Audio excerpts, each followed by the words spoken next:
members, militants and cadres of the Supreme Council, the General Congress, and the National Executive Committee of the Revolutionary Avant-Garde Progressive Student Alliance of the State University. So, to you, members of the Honor Ground Affairs, the fighting forces of the Militant Brigade of the Revolutionary Avant-Garde Progressive Student Alliance of the State University. And so we will not go too Titanic. We will not go too Titanic. We will not try to undo the message because we had the opportunity to come back here. Very soon we will be invited under this sacred intellectual Kokabura. We have the opportunity to come to this election and intellectual Jidinsu. And so we have the time to deal with the historical decathlete, the malnourished caricature buccaneers of the old order. There will be a time where we'll come and sharpen the contradictions. Not just sharpen the contradictions, but erect the contradictions and reduce it to zero sum. There will be a time for that. And so let me begin with the quotes from Red Descartes, who said, Cogito ergo sum, I take therefore I am. Let me say to you in Latin, ceteris paribus ought to be equal. Let me say to you in Latin, that verbal sapiens are a hint to a was is quite sufficient. And as you come on this revolutionary terra firma of knowledge, the Kokabura, the judicial intellectualism, let me say to you, oraton esid mentionan in capere sano. It's a Latin phrase. When you translate that into English, it says you must pray to have a sound mouth in a sound body whenever you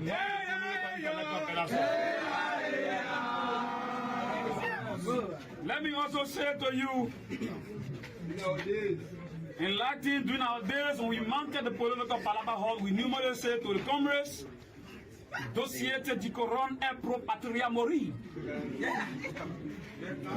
Dosiete di coron e pro patria mori.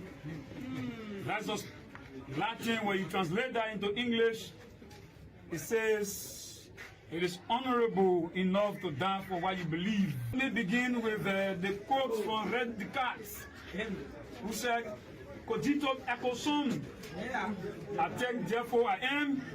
Let me say to you in Latin, ceteris paribus ought to be equal.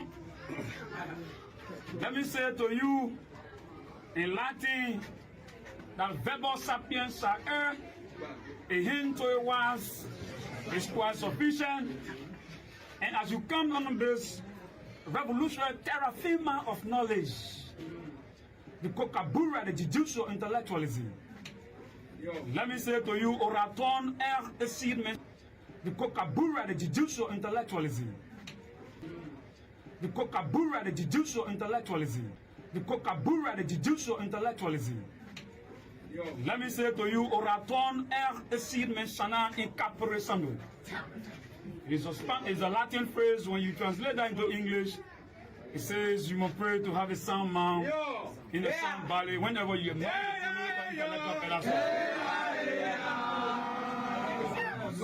Let me also say to you, in Latin, during our days, when we mounted the political Palaba Hall, we normally say to the comrades, Dosiete di coron e pro patria mori. Dosiete di coron e pro patria mori. That's just Latin. When you translate that into English, Dosiete di coron e pro patria mori. Dosiete di coron e pro patria mori. That's just Latin. When you translate that into English, it says, it is honorable enough to die for what you believe, what you stand for. Let me go back to Spanish and say, fiat justiciat e pero mudos. Go back to Spanish and say, fiat justiciat e pero mudos. Fiat justiciat e por mudos. Fiat justiciat e por mudos. Fiat justiciat e por mudos. Fiat justiciat e por mudos. When it's translated to English, it says, it is good to fight for your right, for justice, and let justice be done to all men. let justice be done to all group of people. And that's what the egalitarians stand for.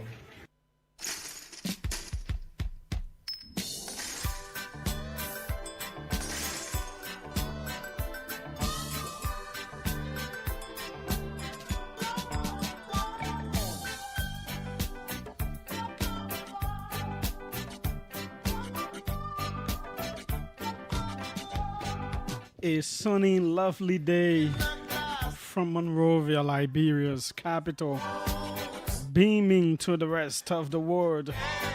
This is the OK Conversation on OK FM 99.5. My name is Julius J. Welcome to the biggest thing on radio anywhere in Liberia at this time.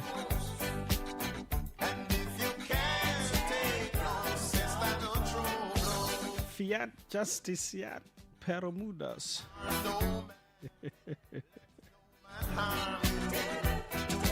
Ceteri Paribos.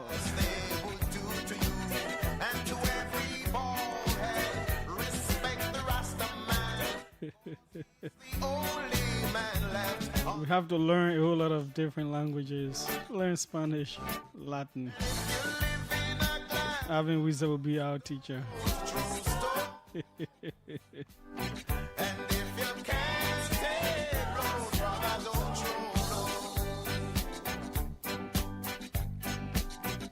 At 5 p.m., the newly, freshly proselytized, converted, baptized CMC member Jacob Jala, straightly a director, will join us to talk about his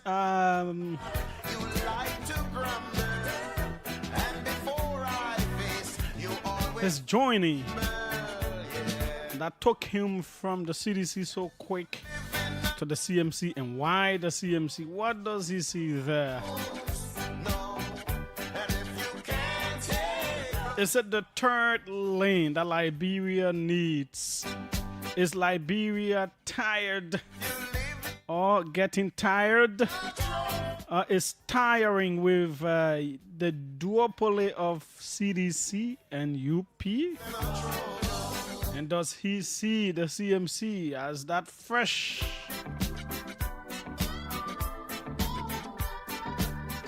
newborn idea,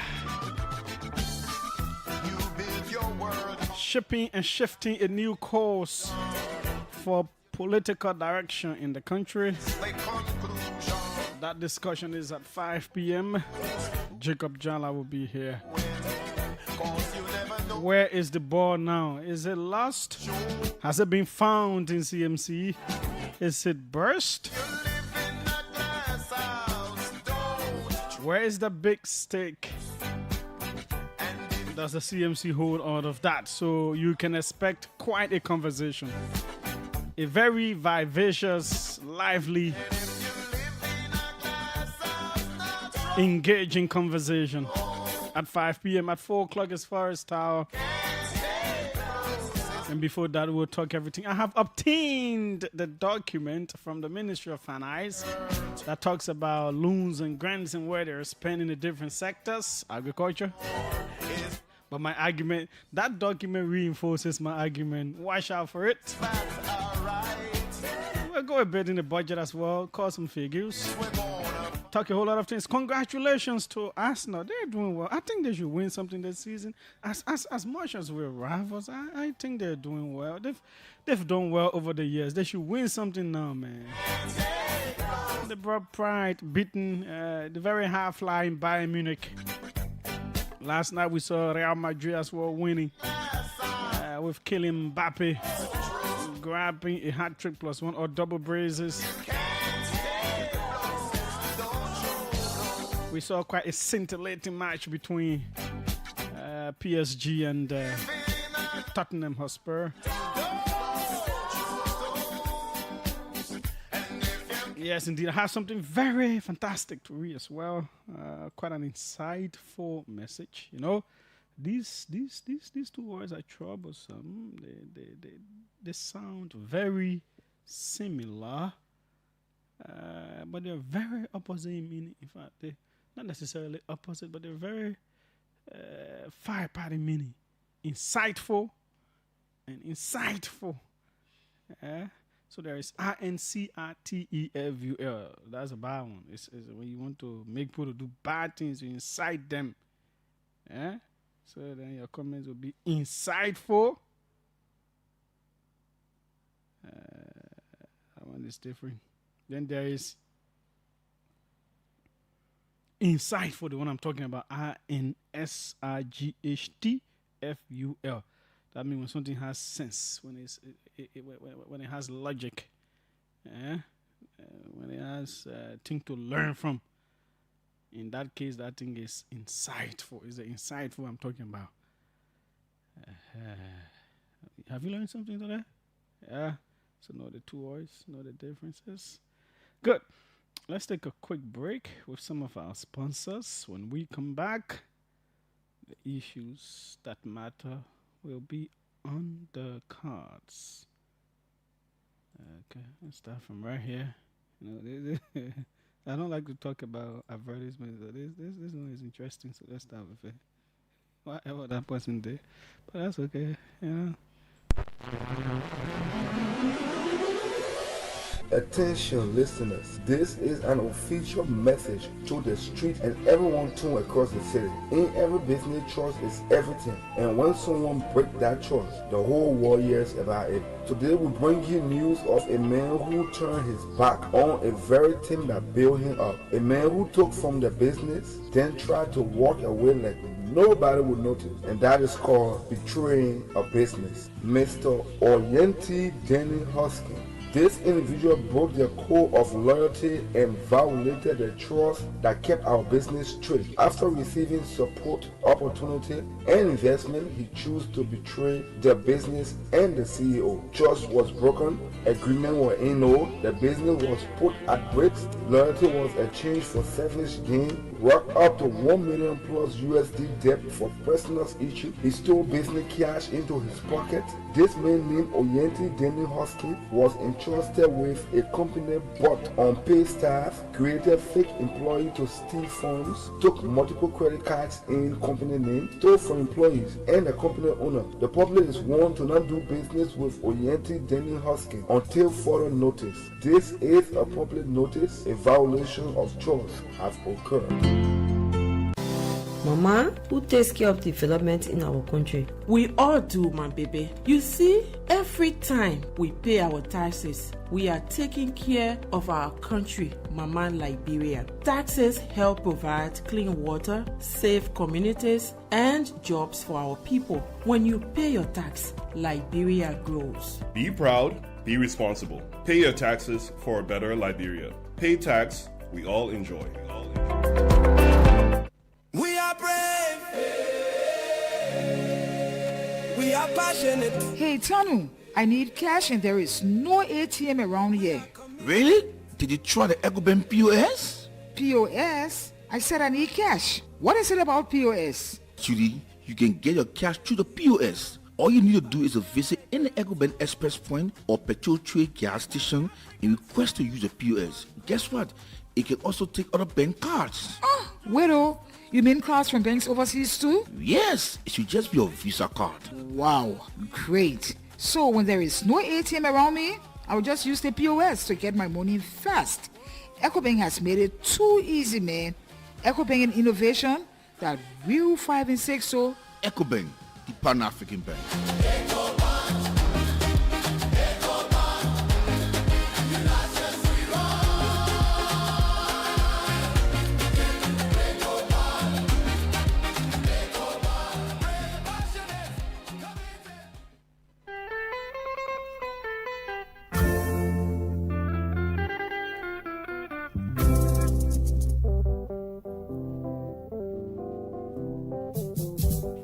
For the sweetest, purest, and most natural honey in Liberia?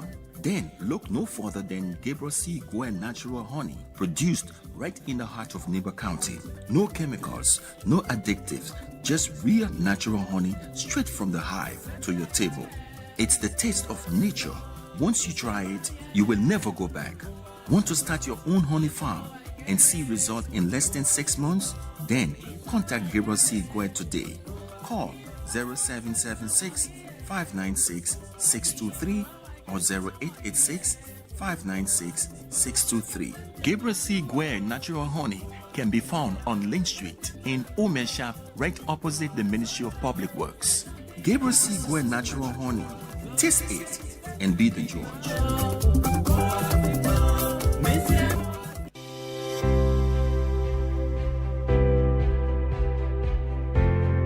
Your favorite RLJ Kendeja Resort and Villas is new and improved with top-notch first-class services guaranteed to make you feel pampered and special as our royal guests.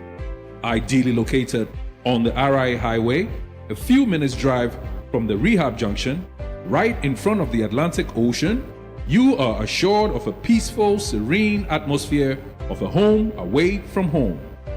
The ingredients for our Liberian meals are freshly picked from our garden to give you that unforgettable taste of Liberian cuisine. Our villas are designed and equipped to ensure every night spent with us is a memorable one. We are well positioned to host conferences and seminars of all sizes, as well as outdoor events like garden weddings and parties.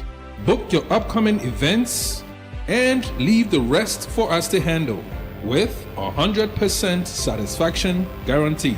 You can reach us on 0770-533-415 or email us at reservations@kendejaresort.com.lr. Visit our website on www.rljkendejaresort.com.lr. RLJ Kendeja Resort and Villas, for memories worth repeating. Indeed, make sure you're doing business with them, and that will be a very important thing to do. When people write things that should suffuse and simmer down into the bodies, the mentality, the thought processes, even the biological makeup of human beings. Some of us try to read them, to further publish them. This one is written by George Kronisayon Werner, former Education Minister, Republic of Liberia. He says, Liberia's governance model is failing to deliver, and the evidence is everywhere. Liberia is not short of talent, ideas, passion, or plans. We produce brilliant graduates. We write ambitious national strategies. We host international conferences. We craft vision documents that promise transformation. Yet our outcomes remain painfully familiar. Weak institutions, low learning, stalled reforms, and an economy that cannot absorb even a tiny fraction of the young people entering the labor market this year. It is tempting to blame resources, but countries that began poorer than Liberia, Vietnam, Rwanda, Botswana, Mauritius, Singapore, transformed themselves within a generation. Their advantage was not wealth. Their advantage was governance models built for development, designed to coordinate, deliver, and sustain results. To understand why Liberia struggles, we must go back to the founding of the Republic. From the beginning, Liberia was not meant to be ordinary. The purpose of the pioneers, black men and women returning from bondage and exclusion, was nothing less than the creation of a republic that challenged global prejudice.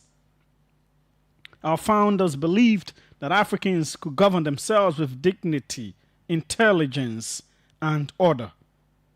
In the writings of J.J. Roberts, Hilary Teach, Edward Blyden, and the early political leadership, one theme is unmistakable. Liberia was meant to be a model African democracy built on constitutionalism, civic virtue, learning, accountability, and collective uplift. This was not simply state building. It was a mission to prove a point to the world. But that founding narrative is incomplete without acknowledging those the settlers met underground. The Gola crew, Pele, Vai, Bassa, Loma, Grebo, Mano, Gio, Madingo, and other peoples who had lived here for centuries. These were not empty lands. They were vibrant societies with sophisticated governance systems, councils of elders, poro and sandy regulatory institutions, justice based on consensus, and social norms that ensured accountability long before written constitutions arrived. What emerged in Liberia was not the birth of a nation from scratch, but a collision of two political traditions. The constitutional order brought by settler leaders and the community-based indigenous orders that predated the republic. The tragedy is that instead of blending the streams of both systems into a unified national governance architecture, Liberia built a state that excluded the majority and centralized authority in Monrovia. Citizenship was unequal. Participation was limited. Trust fractured early. The resulting distance between the state and its people has shaped our political culture ever since. Modern governance failures in Liberia cannot be understood without recognizing this original fault line. Yet Liberia did rise to continental leadership, and that makes today's stagnation even more painful. We were central to Africa's political imagination. Liberia championed the continent's independence movement. We helped shape the Organization of African Unity, now the African Union. We were foundational to the creation of ECOWAS. We supported the establishment of the African Development Bank. We stood proudly as a founding member of the United Nations. Our diplomats and statesmen shaped global norms on peacekeeping, human rights, and multilateral cooperation. This history proves something essential. Liberia once possessed institutional creativity, strategic vision, and a sense of continental responsibility. We were not bystanders, we were architects. Which is why today's governance paralysis feels like a betrayal of both our founding mission and our historical leadership. The evidence of systemic dysfunction is overwhelming. Successive General Auditing Commission, that's GSC reports, document legislative overreach, opaque budget lines, self-approved benefits, and unexplained constituency spending.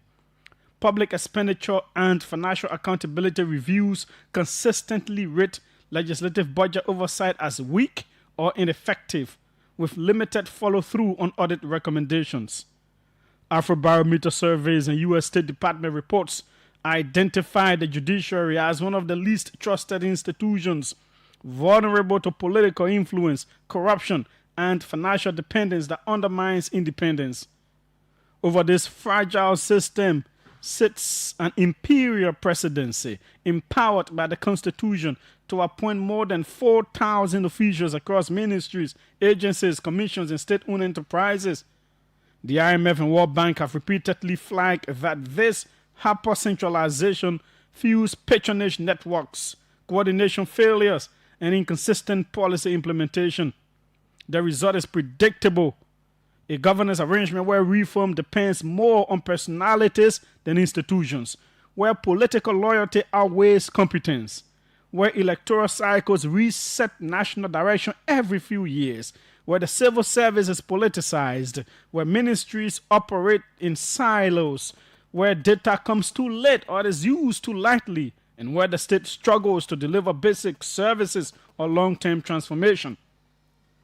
Contrast this with countries that broke out of similar cycles. Vietnam rebuilt a professional bureaucracy insulated from political turnover, stabilized its curriculum, invested in teachers, and reorganized its economy around productivity and exports. Rwanda built its institutions from scratch, introduced performance contracts, IMIGO, embedded accountability, and created community health and governance systems that reached every village. These countries are not perfect, no country is, but they deliver results because their governance models demand results. Liberia's governance model, by contrast, is still built on the logics of accommodation, patronage, and survival rather than coordination, performance, and national mission. We have electoral promises, not development missions. We have electoral promises, not development missions. We have electoral promises, not development missions. We have strategies, not delivery systems. We have talent, but no enabling architecture to turn talent into national progress. So, the question confronting Liberia is simple. Can we leapfrog with the governance model we have? All evidence says no. Our system cannot deliver the speed, coherence, discipline, or continuity required to close a 50 to 100-year development gap. It cannot sustain reforms across administrations. It cannot align ministries. It cannot produce jobs at scale. It cannot integrate learning with economic transformation. It cannot deliver at the pace Liberians deserve. But the future is not hopeless. Liberia does not need to copy Rwanda or Vietnam. We must redesign a better functioning Liberian governance model, one that preserves democracy, freedom, and civic participation while embracing performance culture, institutional coherence, and delivery discipline. A model that establishes a national human capital mission beyond electoral cycles. A model that professionalizes the civil service, strengthens data and oversight, creates delivery units that break silos, aligns education with economic reform, and rewards outcomes rather than announcements. Liberia cannot build tomorrow's prosperity on a governance architecture designed for yesterday's purposes. If we want the results the high-performing nations have achieved, we must adopt the principles that made those results possible. We must design a governance system worthy of our founding vision, our indigenous heritage, and our historic continental leadership.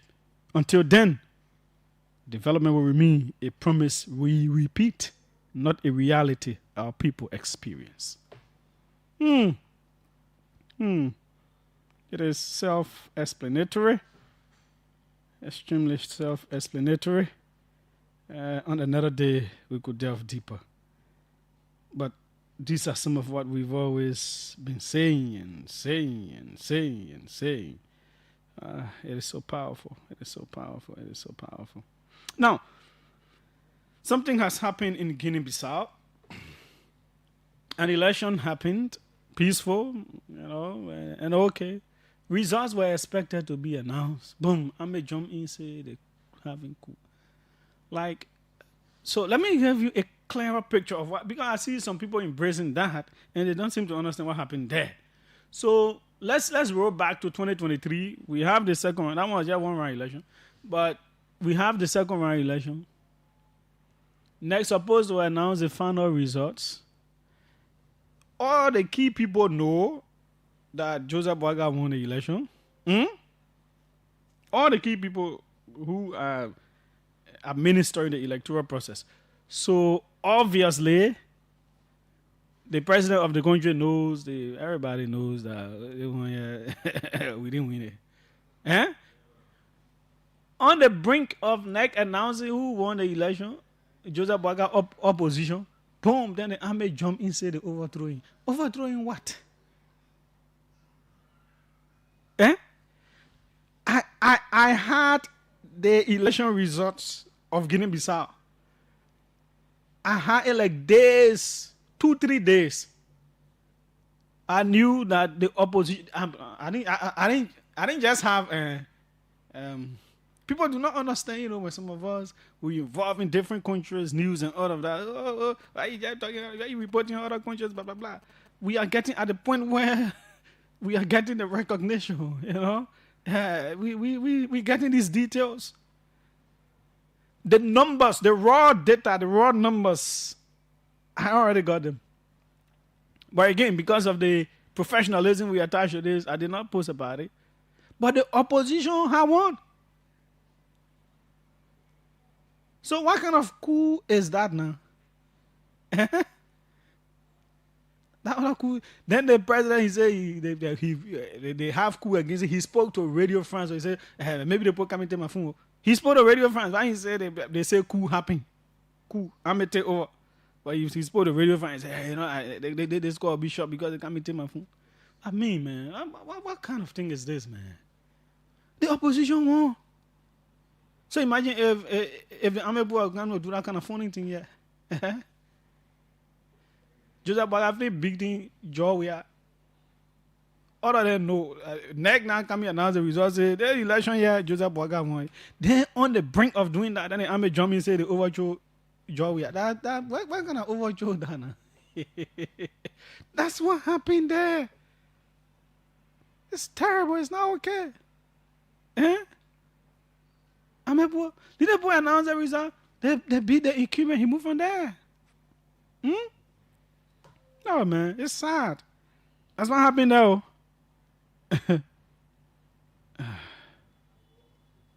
That's what happened in the people's country.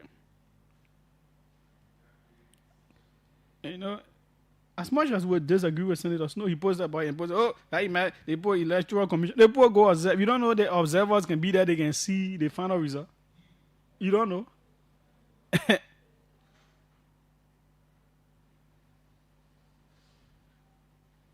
You don't know? It's not okay, man. We should not be. Long time we should have passed those kinds of things now.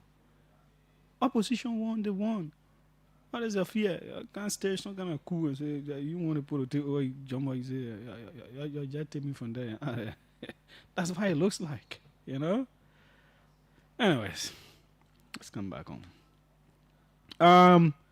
So, the budget of any country, and of course our country, is a very significant instrument, a very significant document. This one is even more significant because of the historic nature it presents. $1.2 billion, first ever in the history of the country. So, of course, the kind of scrutiny is significant. One of the areas I'm very concerned about is agriculture. Why? This president is historically an agricultural person. That's why he's known for Joseph Boaga agriculture. The way you talk George, you say sports. Joseph Boaga agriculture. Not just that. In his in the arrest agenda for inclusive development, agriculture, very important.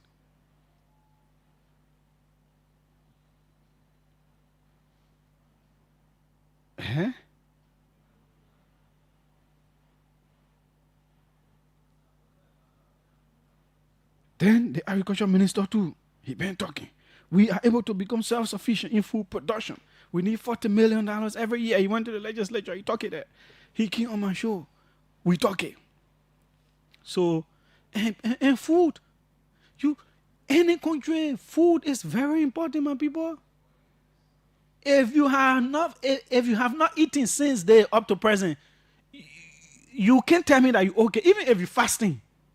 If you haven't eaten yet since this morning, you know it's not easy. You want something to go in your stomach. So one of the things the Creator did was to make human beings to be able to find food for themselves. So the food belief is one of the most important.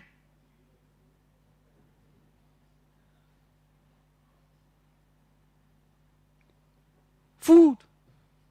Very important. That's where agriculture comes in. So I've been concerned about the sector. The Minister of Finance, his two deputies, they've spoken on this matter. They say, yeah, we're very supportive of agriculture. The government is. But you know, the government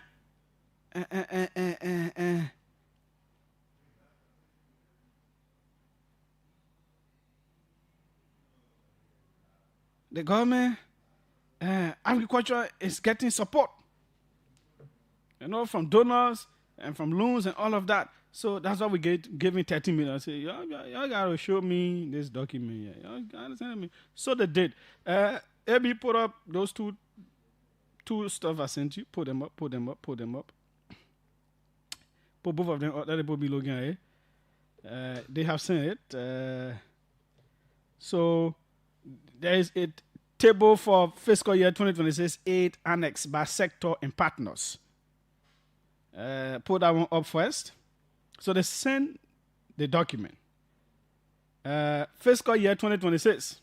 Listen to it. I hope you are seeing it there on your screen. Agriculture grant 21,745,000. That's going to the agriculture sector. 21 million grant is free money. You're not paying it back.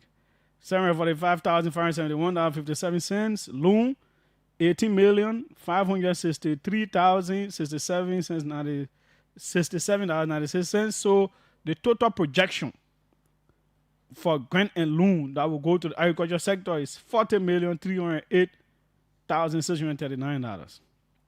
Education, to the education sector, the grant that's going to the education sector is $31,804,107. There's no loan there, so it's 31 million. The same 31 million stands. Energy and environment. In energy and environment, grant to that sector is 11,433,000 plus. The loan 8.5 million, making it 19.9 million plus. Health sector. The grant to the health sector is 65,605,000 plus. The loan 7.6 million, constituting a total aid package and loan put together to the health sector to be 73 million plus for 2026. That's what the government is projecting.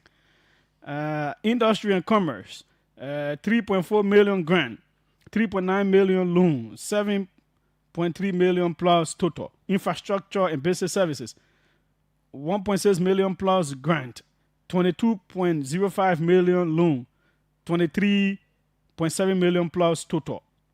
Municipal government grant 11 million plus. That's what stands. Public administration grant 22.1 million plus. Loan 9.024 million. Total 31 million plus. Security and rule of law. Security and rule of law sector get 2.1 million in grant. Social development services 8.6 million in grant, 10.284 million in loan, 18 million plus. Transparency and accountability 1.1 million plus. So a total loan grant package of 260 million plus. So they are right to say, oh, agriculture, different NGOs and whatsoever loans 40 million. But let's take the sectors. That's why you should put both up. Look at the one below with the dark mark near it, where they have sector summary. Public administration sector, fiscal year 2026, go there, you see 465 million plus. That's not what we want. Go to health sector. The health sector gets a total budget in the 2026 budget of $101,711,262. This does not include the grant and loan. Now, the grant and loan to the health sector is 73 million. In spite of the fact that the 73 million is going to that sector, the government budgeted well for the health sector and gave the entire sector 101 million plus. So when you put that together, that's why 174 million plus. The government, the Ministry of Finance argument is 40 million plus going to the agriculture sector in loans and grants. So we give it the total stuff to the agriculture sector, which is the least of all of the sectors. It is the least. Go there, you see it on the sector summary from the budget. The board has it there. It's 13.6 million to the entire agriculture sector. How do you do that? So if the argument was about loans and grants going there, that's the same thing happening with the health sector. We're giving 101 million plus to the health sector. Let's look at education for an example. The education sector is getting 132 million plus in the budget. Let's go to loans and grants to education. It's 31 million plus. So that argument cannot hold against agriculture because we all know that most of these monies come through NGO and blah, blah, blah. They do targeted interventions. You know, the government cannot really control what the NGOs do. They bring their people, they pay them plenty of money and all those kinds of things. A whole lot of that money doesn't achieve what it wants to. So we are calling on the legislature. I'm sure you should have this document too. Mr. President, this document now, as we have exposed it, all of these sectors have other loans or grants or both to them as well. But they got good chunks. The agriculture sector, in terms of sector summary of the allocation of the $1.2 billion draft budget, is the least. Is the least. Even industry and commerce sector, there's 16 million plus in the budget. Transparency and accountability gets 34 million plus. But our eating business, for us to, that money that coming in loans and grants that the NGO will be controlling, blah, blah, blah, how can it enable the country to the other day, I reported here last week, I was with Liberians. I was with Liberians who are not promising to say, oh, we want to do agriculture. No, they have been involved in agriculture for over a decade. They are using their hands to produce a whole lot of vegetables and other things. These people every year produce more than 100 bags of pepper. We go out of the country to go buy pepper from Guinea, from Ivory Coast.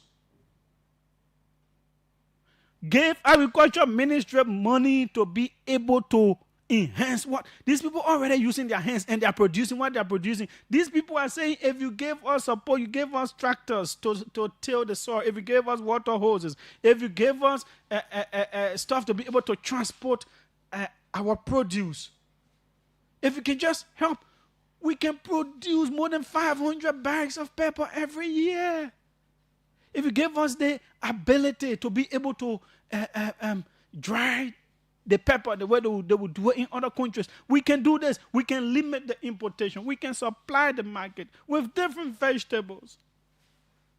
If we can have systems that can preserve these things year round, we are able. We can make agriculture romantic and sexy so that other people passing around in Monrovia can say, let me get involved in agriculture. Those people could employ people because there will be a value chain. More people could get jobs. Give the people money and you leave this and loan and NGO argument and how do you call that? Grant.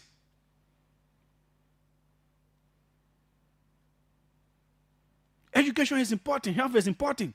And we must commend the government for putting good sums of money behind them. Put some good sums as well. At least these people, they're not asking for 100 million. The two sectors, education and health, got more than 100 million. You're giving people 40 million. Then you hold them to account and say, the 40 million, yeah, Mr. Minister, agriculture, you justify what you want to.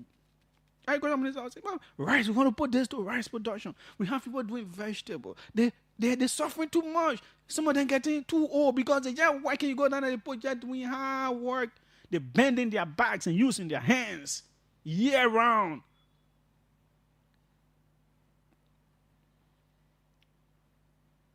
But if we put more support there,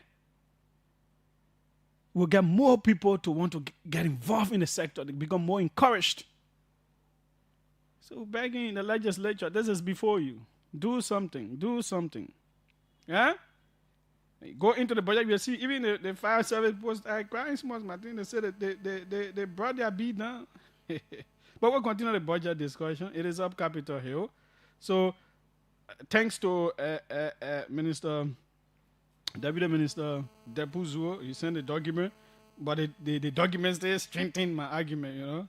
So that document was to defeat my argument. Then they sent it. But thankfully, they sent a full document that had the other sectors too getting loans and grants. Yeah? So that the whole agriculture sector get that 30 million. Agriculture management was 4 point something. No, that's not okay. I don't think that aligns with the president's vision. You put our own money there. You lead the grant. Because you're not even sure whether all the grant said we can. Because that's projection too. We're begging you. 777-700-995. 555-995-995. The numbers to call. Welcome. Let's hear you. Yeah. Good afternoon, Julius. And good afternoon to our listeners. This is a very expensive M show in Tuburu. My man, you gotta find a way to send your number to me, so and so I can send it to the man. Julius, I can find number to you. My man, I know you must send that way. To get a number, you have to plot it. And I know I give you a number to you, so I can read my number to you quickly. Then I make my point. Yeah, okay, don't be afraid. I can read my number to you. Okay. I can just read it out to you quickly. Yeah, wait. Let me do something to. Yeah, you know very well that you took care of number that first number that walk. To get my number now, man. That go. Call your number. Then you make your point. 887. 53. 0707. Is it what you have on WhatsApp too? No, I don't. I got my phone on WhatsApp. You're talking there. Okay. Good. Yeah, so let me make my point quickly. Yeah. So Mr. Jerry made some salient point. I think agriculture in the agriculture consider agriculture to be a jury work. That's what I want to be for into agriculture and so on. So I learned that the government bringing some yellow machine for agriculture. So maybe they say it will be used to do clearing of land, farm land free of charge. So maybe I think a minimum some resources too. So maybe when you can't this year because it will be here before the year end. I think look over truck and other stuff for agriculture purpose. I listen to the agriculture minister last month here at BC. So maybe that's the reason why they do that for us. So, but when I hosted 3 of them, they say because loan and grant go in there. Yeah, but there are some agriculture material coming in too, so it will assist the farmer too. Okay. So we can look in that direction too. Okay. Thanks so kindly. Welcome. Let's hear you. Yeah.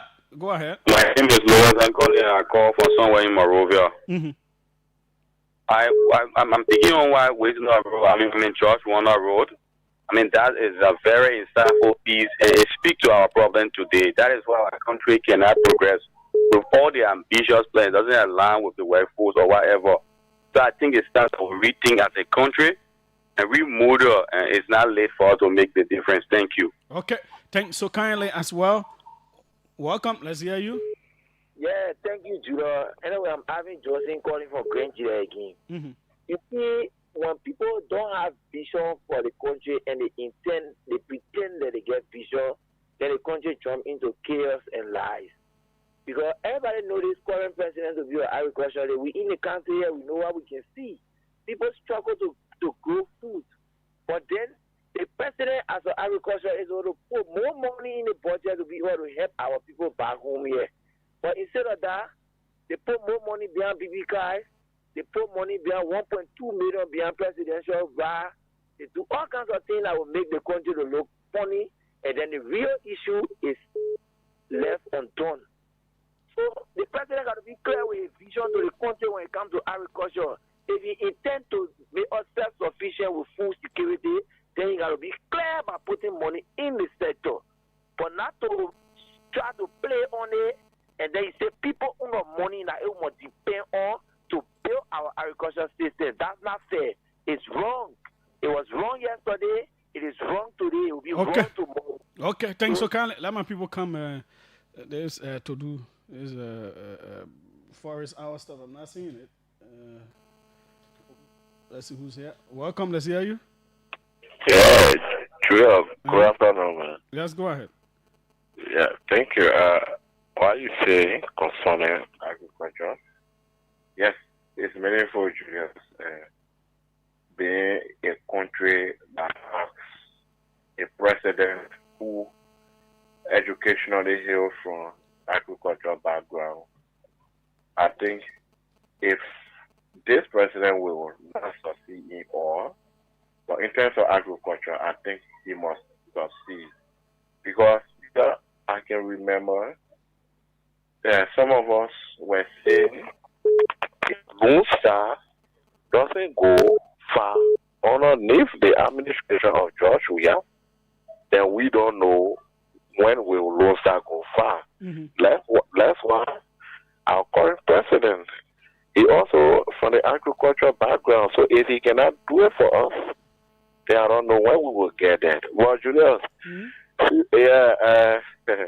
normally I like to start the show, though I'm not a regular caller, but maybe not having a weekend dog.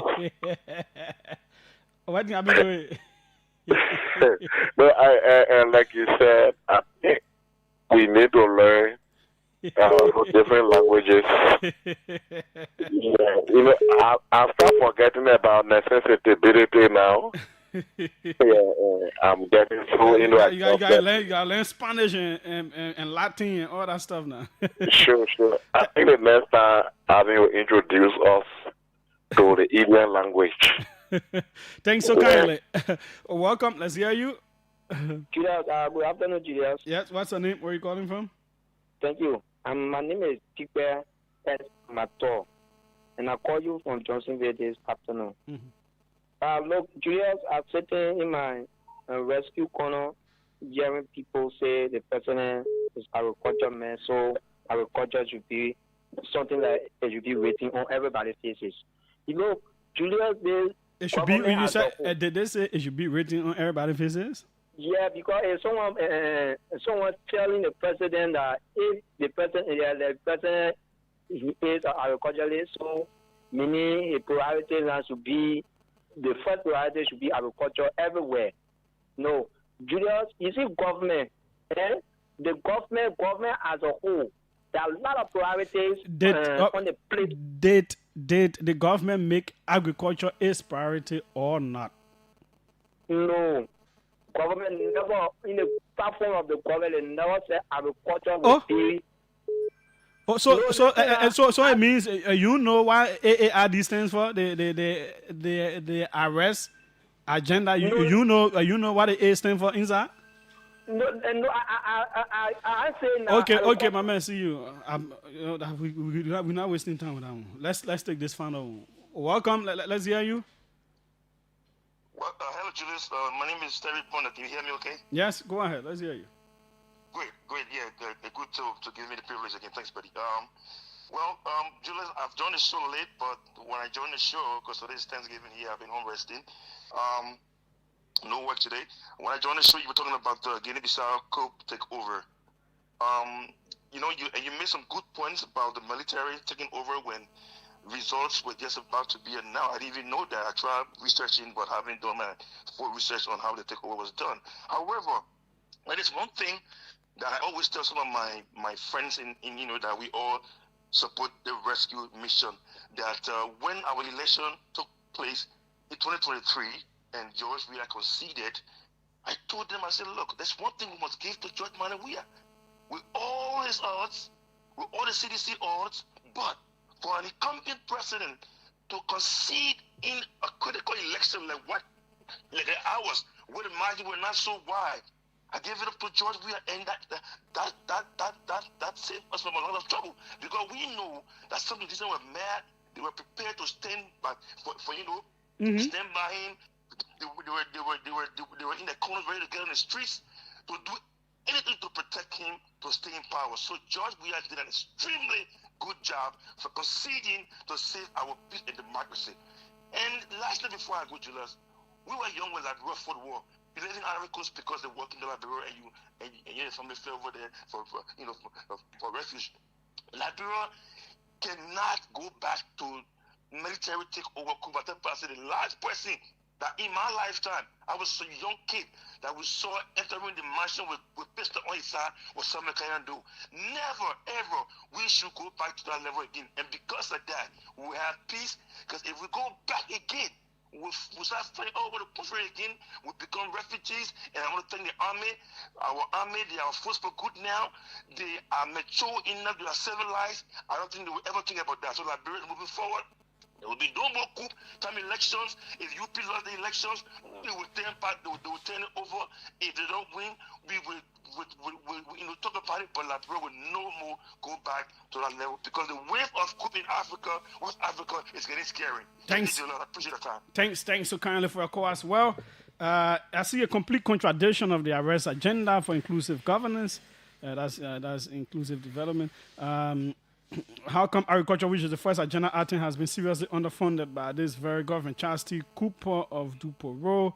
Michael Madueke says, Julius, I do agree with you 100%. Food, very, very important to all living things. Can you imagine? I'm fasting for 3 days. I'll go 2 days. Yeah, it's not easy, brother. Steve Lansface said it was the replica of what happened in Guinea. Okay. Good. Let's take...